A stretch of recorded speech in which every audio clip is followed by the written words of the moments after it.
안녕하세요, 여러분. 따라가는 기독교 교리반 따기반을 담당하는 김기건 목사입니다. 오늘은 인간론 두 번째 시간으로 남자와 여자에 대해서 함께 알아보겠습니다. 여러분은 사람인이라는 한자를 보고 계십니다. 잘 보시면 두 획으로 되어 있죠. 사람은 혼자 서 있을 수 없습니다. 함께 서로를 사랑하고 섬기고 살아가야 합니다. 남자와 여자가 함께 말이죠. 하나님은 사람을 창조하실 때 남자와 여자를 창조하셨습니다. 창세기 5장 2절을 보실까요? 남자와 여자를 창조하셨고 그들이 창조되던 날에 하나님이 그들에게 복을 주시고 그들의 이름을 사람이라 일컬으셨더라. 아멘. 하나님은 남자와 여자를 만드시고 복을 주시고 이름을 사람이라고 일컬으셨죠. 남자와 여자를 만드실 때 남자를 먼저 만드시고 그 다음 여자를 만드셨습니다. 창세기 2장 23절입니다.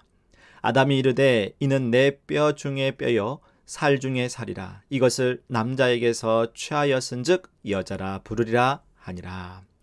이로보아 하나님은 온전한 인간을 만드셨는데 홀로 있는 존재로 만드시지 않았습니다. 서로 교제하고 연합을 이루도록 만드셨지요. 남자와 여자의 상호 교제와 연합은 결혼을 통하여 절정에 이르게 됩니다. 여기서 궁금한 것이 생깁니다. 만일 결혼이 하나님의 형상을 반영하는 중요한 부분이라면 예수님과 바울은 왜 결혼을 하지 않았을까요? 예수님의 경우는 특별합니다. 예수님은 하나님이시면서 인간이시고 만물의 주인이시기 때문이죠. 예수님은 하나님과 교제와 연합이 충만하신 분이십니다. 그래서 사람과 결혼하지 않으셨죠. 오히려 교회 전체를 신부로 두셨습니다. 교회의 각 성도와 영원히 영적이고 정서적인 연합을 이루셨습니다. 에베소서 5장 24절과 25절인데요. 그러므로 교회가 그리스도에게 하듯 아내들도 범사에 자기 남편에게 복종할지니라. 남편들아 아내 사랑하기를 그리스도께서 교회를 사랑하시고 그 교회를 위하여 자신을 주심같이 하라. 아멘. 예수님과 교회와의 관계는 신랑과 신부의 관계로 보고 영원한 교제와 사랑과 연합을 이루셨지요. 그럼 바울은 왜 결혼을 통하여서 하나님의 형상을 온전히 반영하지 않았을까요? 바울은 하나님의 형상을 반영하는 결혼을 포기하고 다른 방식으로 하나님의 형상을 드러내고 하나님의 목적을 이루는 삶을 살았습니다. 바울은 전도와 제자 훈련을 통하여서 영적인 자녀를 낳았죠. 디모데, 오네시모 이런 분들을 예로 들 수가 있습니다.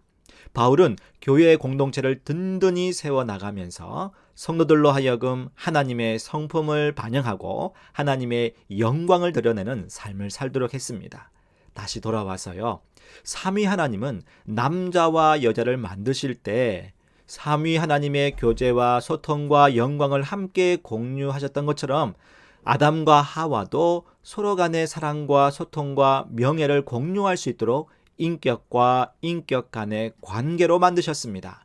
그리고 성부, 성자, 성령 하나님이 각기 구분되는 인격적인 존재이시면서 동등하신 것처럼 남자와 여자도 그 중요성과 인격성에 있어서 동등한 존재로 창조하셨습니다.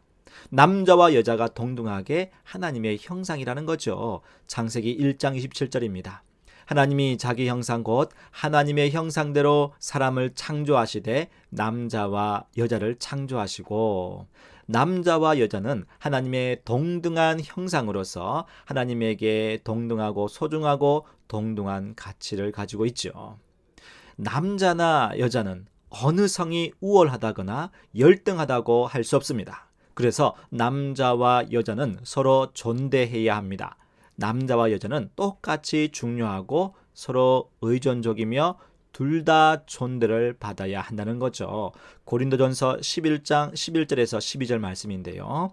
그러나 주 안에는 남자 없이 여자만 있지 않고 여자 없이 남자만 있지 아니하니라. 이는 여자가 남자에게서 난 것 같이 남자도 여자로 말미암아 났음이라. 그리고 모든 것은 하나님에게서 났느니라. 아멘. 남자와 여자는 하나님의 형상을 닮은 존재로 가치와 인격에 있어서 동등합니다. 그런데 역할에 있어서는 차이가 있습니다. 역할에 차이가 있는 거죠. 먼저 삼위 하나님을 생각해 볼까요?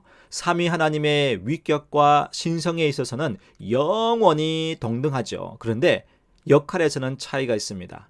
먼저 창조에 있어서는요, 성부 하나님은 말씀하시고 주도를 하셨습니다. 성자 예수님은 시행을 하셨고요, 성령 하나님은 보존하셨습니다.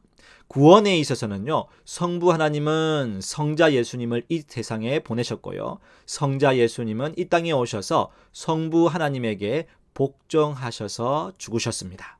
성자 예수님이 승천하신 후에 성령 하나님이 내려오셔서 교회에 능력을 주시고 진리로 무장시켜 주셨지요.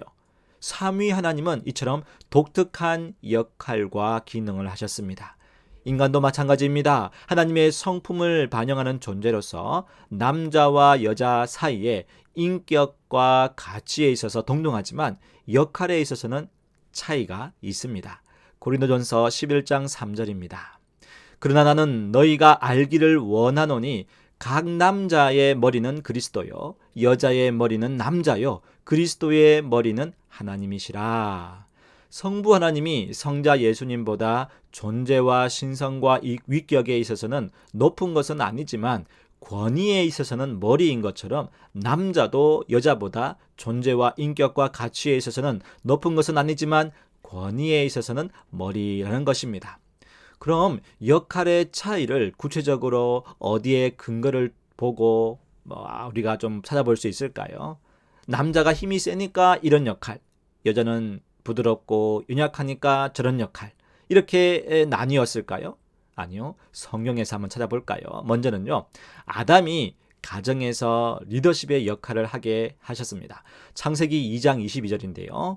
여호와 하나님이 아담에게서 취하신 그 갈빗대로 여자를 만드시고 그를 아담에게로 이끌어 오시니. 아담이 먼저 창조되었고 하와가 나중에 창조되었죠. 구약에서는 먼저 난 자, 즉 장자가 가정에서 리더십을 가지게 되어 있었습니다. 특별한 상황 변화가 없는 한 장자권은 장자에게 있지요. 또한 하와는요, 아담의 배필로 창조되었습니다. 창세기 2장 18절인데요. 여호와 하나님이 이르시되 사람이 혼자 사는 것이 좋지 아니하니 내가 그를 위하여 돕는 배필을 지으리라 하시니라. 하나님은 하와를 아담의 배필로 창조하셨는데 이는 여자가 남자보다 덜 중요하다는 것이 아니라 처음부터 남녀의 역할 구분이 있었다는 것을 말해줍니다. 또한요, 아담이 하와의 이름을 지었습니다. 창세기 2장 23절에 보시면 아담이 이르되 이는 내 뼈 중에 뼈요 살 중에 살이라. 이것을 남자에게서 취하였은즉 뭐라고요? 여자라 부르리라 하니라. 아담은 모든 존재의 이름을 지었는데 이름은요, 특징이나 기능을 나타냅니다. 이름을 짓는다는 것은 존재의 특징이나 기능을 규정해 준다는 겁니다. 아담이 하와에게 이름을 지어준 것은 아담이 리더십을 가지고 존재를 규정해 준 것이라고 할 수 있습니다. 또한요, 인간의 타락 후 하나님은 아담에게 먼저 말씀하셨습니다. 창세기 3장 8절과 9절인데요. 여호와 하나님이 아담을 부르시며 그에게 이르시되 네가 어디 있느냐? 이르되 내가 동산에서 하나님의 소리를 듣고 내가 벗었으므로 두려워하여 숨었나이다. 비록 하와가 먼저 죄를 지었지만 하나님은 아담을 먼저 찾으셨습니다. 인류의 대표로서 말이죠. 또한요, 죄로 인하여 역할이 왜곡되었습니다. 아담의 역할이 왜곡된 것을 볼까요? 창세기 3장 17절 말씀인데요. 아담에게 이르시되 내가 내 아내의 말을 듣고 내가 내게 먹지 말라 한 나무의 열매를 먹었은즉 땅은 너로 말미암아 저주를 받고 너는 내 평생에 수고하여야 그 소산을 먹으리라. 아담은요, 땅을 경작하는 역할을 하지만 땅이 가시와 엉겅퀴를 내고 아담은 땀을 흘리는 수고를 해야 했습니다. 하와의 역할은 어떻게 되었나요? 창세기 3장 16절에입니다. 또 여자에게 이르시되 내가 내게 임신하는 고통을 크게 더하리니 내가 수고하고 자식을 낳을 것이며 너는 남편을 원하고 남편은 너를 다스릴 것이니라 하시고, 하와는 자녀를 낳지만 해산의 고통이 크게 더해졌습니다. 인간이 타락한 후에 각자의 역할에 고통과 갈등이 더해졌죠. 갈등은 어떤 것입니까?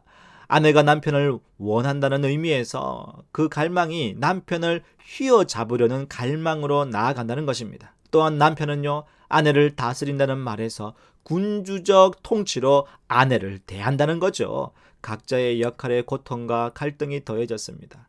그리고 6번째 보시면요, 그리스도의 구원은 역할을 온전케 하고 창조 질서를 회복시켜 줍니다. 바울은 예수 그리스도를 믿고 구원받은 성도가 가정생활을 어떻게 해야 하는지를 말해주는데요, 남녀의 역할을 온전케 하고 창조 질서를 재확인시켜주고 있습니다. 고린도전서 3장 18절에서 19절입니다. 아내들아 남편에게 복종하라. 이는 주 안에서 마땅하니라. 남편들아 아내를 사랑하며 괴롭게 하지 말라. 구원을 받는다는 것은 그저 천국 영생을 소유하는 것뿐만 아니라 그리스도 안에서 창조 질서를 확인하고 실제 생활에서도 회복된 삶을 살아가는 거죠. 여러분, 하나님은 인간을 남자와 여자로 창조하셨습니다. 삼위 하나님의 교제와 역할을 누리는 것처럼 인간도 충만히 누리도록 홀로 두지 않으시고 남자와 여자를 창조하셨지요. 인간은 남자와 여자에 따른 가치와 인격은 동등하고 소중하지만 역할에서는 차이가 납니다. 그 역할은 창조주 하나님께서 부여해 주신 것이죠. 창조 질서에 맞게 해 놓으셨습니다. 그런데 범죄함으로 타락하면서 역할이 왜곡되고 뒤틀렸습니다. 갈등과 고통이 역할 속에 숨어 들어왔습니다. 수많은 부부의 문제가 여기서 시작되죠. 이 문제를 해결하는 것은요, 다시 창조 질서를 회복하는 것입니다. 본연의 역할을 충실하도록 존재 자체가 변하는 것입니다. 바로 예수 그리스도를 통하여 구원을 받아야 하는 거죠. 구원을 받은 하나님의 자녀로서 창조 질서에 맞게 성경적 삶을 살아가는 것입니다. 남편은 가정에서 사랑하고 사려가 깊고 배려하는 리더가 되도록 노력하는 거죠. 아내는 남편의 권위에 적극적으로 또 지적으로 기쁘게 복종하는 거죠. 남편과 아내는 이런 방식으로 하나님의 형상을 제대로 반영해야 하는 것입니다. 하나님의 형상을 닮은 아내로서 남편으로서 서로 사랑하고 섬기며 아름다운 가정을 만들어 가시는 여러분이 되시기를 축복합니다. 여러분, 긴 시간 수고해 주셔서 감사합니다. 여러분, 참 잘했어요. 감사합니다.